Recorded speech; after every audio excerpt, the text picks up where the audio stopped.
What is up? Good morning, and ladies and gentlemen, and welcome to the Shred Show live. I hope all of you are having an incredible day. And for some reason, StreamYard, of course, is hating us this morning, but you got to love that. We're going to get it fixed right there. There we go. But I hope everybody's having an incredible day. I am so excited to get back to talking to incredible loan officers from across the country and not even in this country. And I'm very excited to have Jordan joining me, Jordan Bernbaum. Jordan, did I say the last name right? Perfect. Let's freaking go. Yeah. We're going to be sharing a little bit about Jordan and how he traverses the globe and still helps people achieve the dream of home ownership. This is going to be an incredible conversation for all you making excuses saying you need an office or your people want to see you in person. That's just not the case. We're going to put that to bed. Ladies and gentlemen, are you ready? Are you ready? It is time to shred.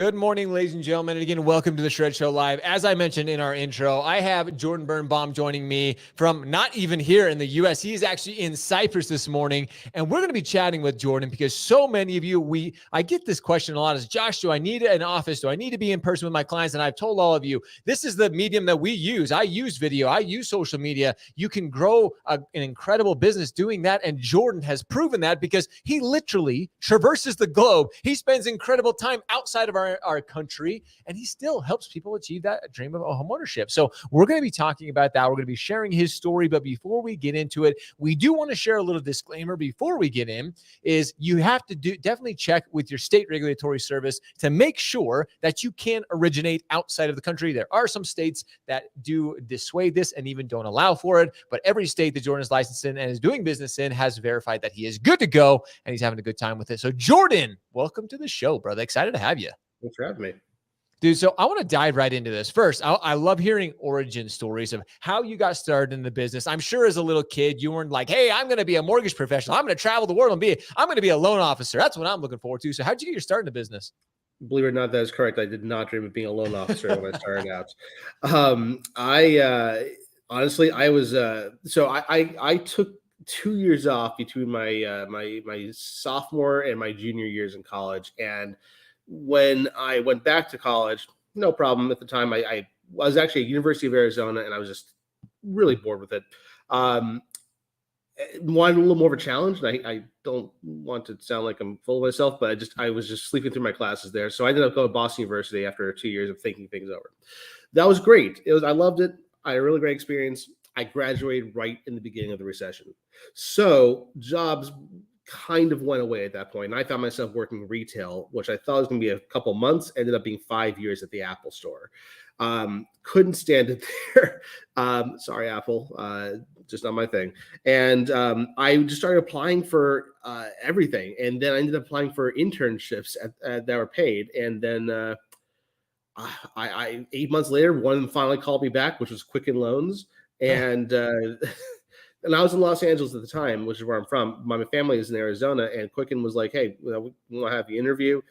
I did the interview, went through, and then they had a choice. You could work in Detroit, Scottsdale, Arizona, or Cleveland. And I said, well, between those three, I'm going to go see my family in Arizona. So that's how I got in. I rode my motorcycle across the desert. That's the only vehicle I had at the time, and joined Quicken. Yeah, and I was there for a few years, and then 3 positions later, other companies that promised more of a work-life balance, but kind of forgot the work part.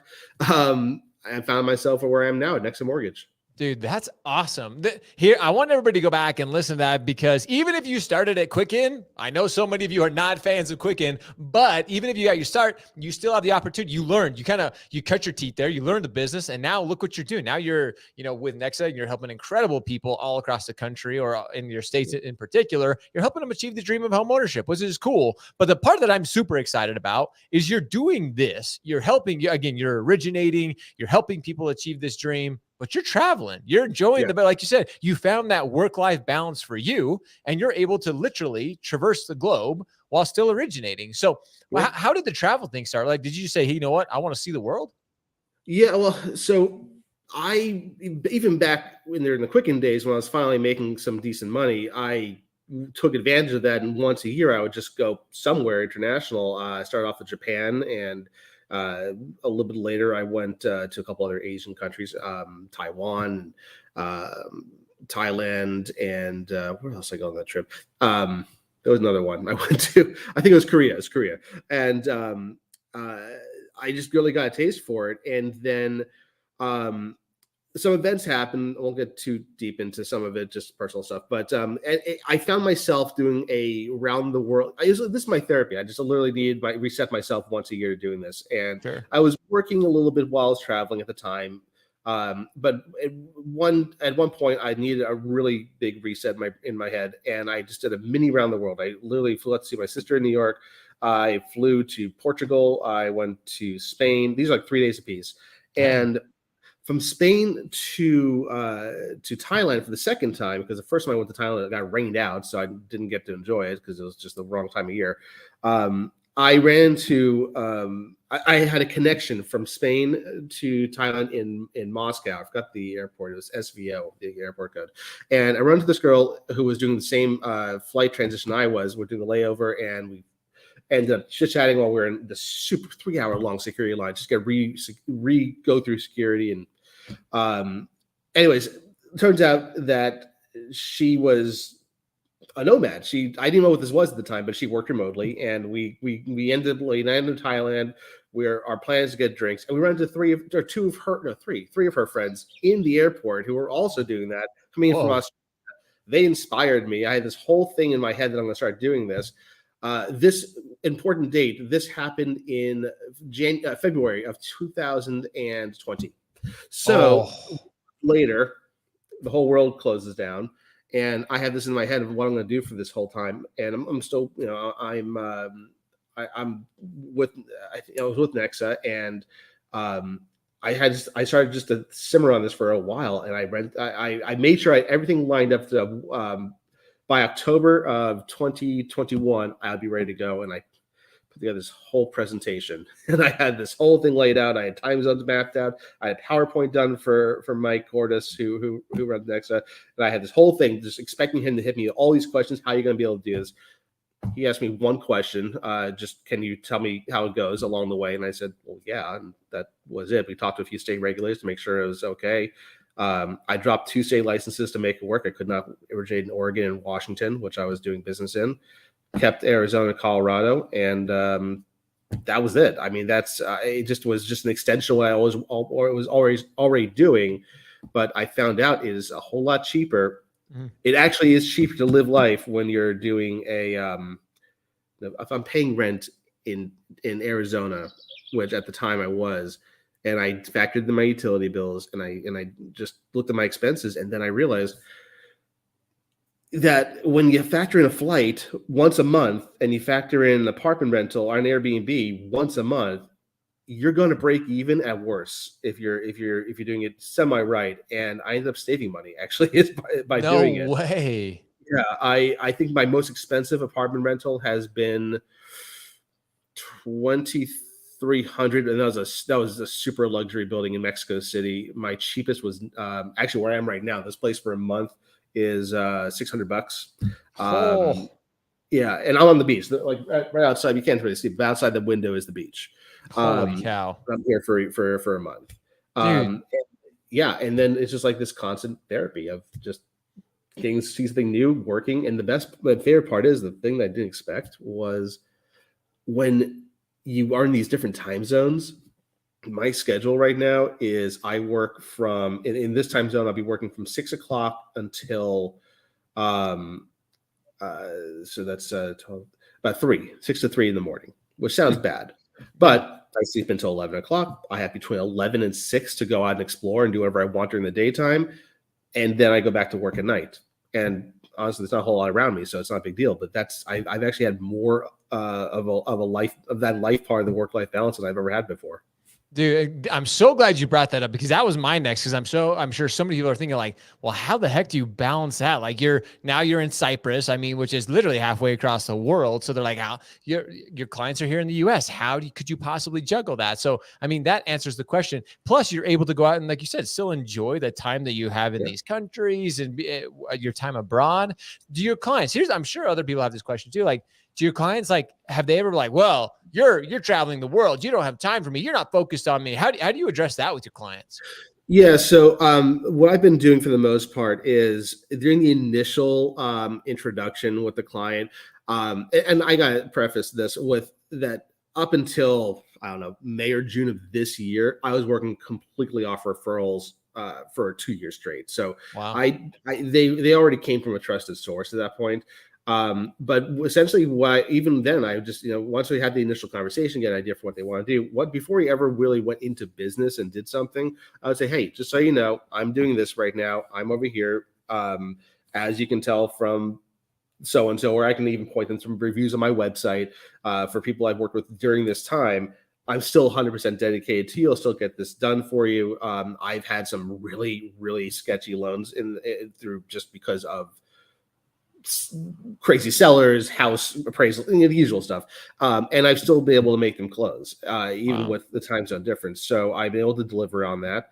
And I honestly, at that point, I leave it up to them. But the only response I've ever gotten so far was, that's so cool. You got to tell me more about this. And yeah, let's keep working together. I've never had any pushback. Well, And that's from realtors as well. I was gonna say, I was literally gonna get in with realtors a lot of time, and as I found, and being very, very active on social media, even my recent trip to Costa Rica, as I'm posting these things, most of my community is like, dude, that's awesome. I want to Yeah. go there. I want to be like. So again, I always tell people, riches are in the niches. If you're traveling, travel is a niche. People want to experience the world. People want to see different things, Yeah. and they may be able to do that through you. You may be sharing these adventures and sharing this journey with them. So people are like, well, man, that's awesome that Jordan's doing that, and that's just one Yeah. more way to build rapport. It is, and that's exactly the response, and that's that. And they've even said that out loud. They said, "Yeah, I'm living vicariously through you. I love to follow your adventures, and yeah, that's honestly, especially from realtors, that's the specific response I'll get." Okay, so I mean, $1 million question is what now you've been traveling, and I know it sounds like every month you're kind of going somewhere new, or every other month. Do you have a favorite place that you've gone? They're like, oh my gosh, this is one. Like, I'm sure you get that. Like, but you have a I place get you're that like, all the time. this is like, oh, this is one I could frequent. Because a lot of nomads like yourself, they're like, well, I just want to go here, and they never want to experience the same place twice. But is Right. there a place that you're like, oh yeah, I really enjoyed this place? I've been several places 2 times. I've been to one place 3 times now. Not in the same. I divide my travel life into since I started doing this, and then before I started doing this. So Sure. Thailand is 3 times at this point. It's just such a great cost of living. The weather's amazing, and the people are so nice, and the food's great, and all that. I don't know about a favorite country. I think that so many of them would be tied for where I just had that emotional connection to. But what I tell people is my most surprising country that I loved was Nicaragua so far. Ah. Not a country that's on a lot of radars. It's obviously you hear not so great stuff in the news, but I found that people were amazing. Beautiful beaches, essentially everything that Costa Rica is promised to be, at least to me in the past, Nicaragua actually delivered on. Really? To me, yeah. And consequently, Costa Rica I thought was the most overrated place I've been to. No offense, but to me, it was just like I got there and I just felt like they got quite used to having a lot of tourism at that point. Nicaragua was still very excited to see someone visiting. It's funny you even say that. So when we went to Costa Rica, we went to the opposite side. We went down to Puerto Viejo, the southern side of it. Okay. A lot of people go to the Tamarindo, Jaco, Guanacaste.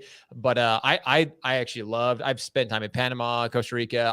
I liked Costa Rica, but funny you mentioned Honduras or Nicaragua. Because that's Yeah. another one too. It's like, hey, this is a really, really cool place. So that's definitely on our radar as well. And again, Yeah. you just get to experience so much more. I tell people this all the time. For all you loan officers out there, this just allows you to kind of like, again, all of us have, maybe you don't want to travel to a foreign country. Maybe that's not your thing, but whatever is your thing, taking that time to enjoy it like you are doing, Jordan, just helps you actually be so much more focused on your clients, focused on your community, focused on your work. Because if you're here sitting in an office and grinding it out, again, I'm all about the hustle. Everybody knows that. But at the same time, if you're able to broaden your horizons and do the things that you actually enjoy doing while finding that work-life balance, I think you're more effective. I honestly think you're way more valuable to all of your clients because, again, you're enjoying life. What do you think?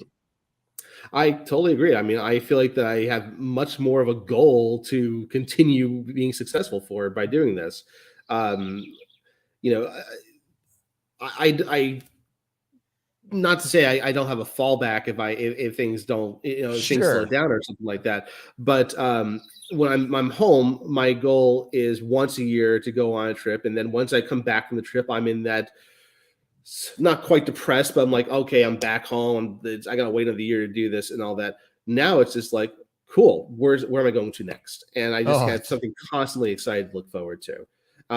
And I've had I know this wasn't really a question, but one of the things that's happened over time is I actually met a really great girl, and we're dating now, and now she's traveling with me. So awesome. it's you never know what you're going to find on this, and I just happened to be in the right place at the right time to meet her, and I can, and if I hadn't done this, and because she wasn't in the States, I never would have met her. Right. Dude, that's why I love the mortgage industry. It allows us to do things like this. It allows us, for all those people out there who are feeling burned out or feel like they don't have the work-life balance, you just have to do it.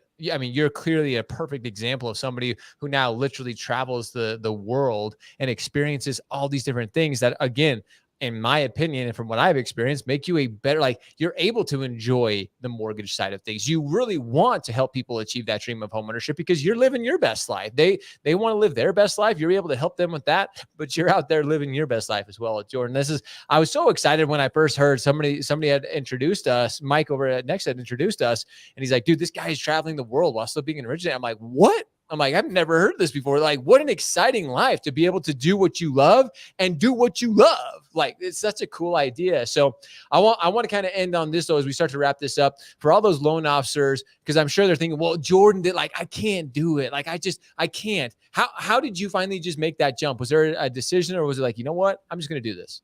Yeah, well, what can I say? I was single at the time. I knew I liked to travel already. I did the math, and it was a passion. So I said, no, there's two outcomes here. We're either going to stay doing it, I'm going to love it, or I'm going to hate it and come back. And that's kind of just the path I went on. And I was also in the right company at the time, because I don't know if the other three mortgage companies I've worked for in the past, they would never allow this. Sure. So yeah, I just happened to have an amazing boss who didn't say anything other than, I want to hear how you're doing, how it's going, because I want to hear all your stories. I want to see all your posts. I mean, that's the only thing he ever said to me about it. Find a company that supports you, man. That's a great kind of note to end on there. Have a company that supports you in your passions. Again, we're all passionate about mortgage. We love helping people achieve the dream of homeownership, but have a company that's there to support you through the good, the bad, the ugly, and whatever you want to do. Whether it's traveling the world or whether it's pursuing other passions, have somebody that's got your back. Have a company that is there to support you through it all and wants to hear your journeys and adventures. So, Jordan, this has been absolutely brilliant. I can't thank you enough for your time, again, taking away from your adventures throughout the world. So thank you so much for coming here and sharing this with us today, because I know it's got me excited. And I hope all you listening today, you loan officers, take the leap, take the adventure. Next, the new year is right around the corner. Start planning now. And again, like I said, if you don't have a company that supports you, maybe it's time to look elsewhere. So, Jordan, thank you so much. Really appreciate all you've done, brother. Yeah, if you don't mind, if I could just say, anyone that does want to do that transition, that wanted to, it doesn't have to be traveling the world, just going even across the U.S., something like that, feel free to reach out to me. I maybe give a method to drop my phone number, email. I'm happy to answer any questions about that for anyone in the business. I was going to say, I'll drop your email in the link if you guys have questions about it, or if you want to reach out to Jordan and say, hey, how do I start this? How did you maybe get a little bit more detail? Jordan is there for you. Jordan, you're the man. Thank you so much for sharing this. Thank you for everybody joining us today. This has been an incredible episode. This is exactly what we love sharing, is the stories of loan officers across the country doing what they love and then also doing what they love. As always, we appreciate you. We love you. Now it's time for all of you to go shred, go show up, hustle, repeat every day. See ya.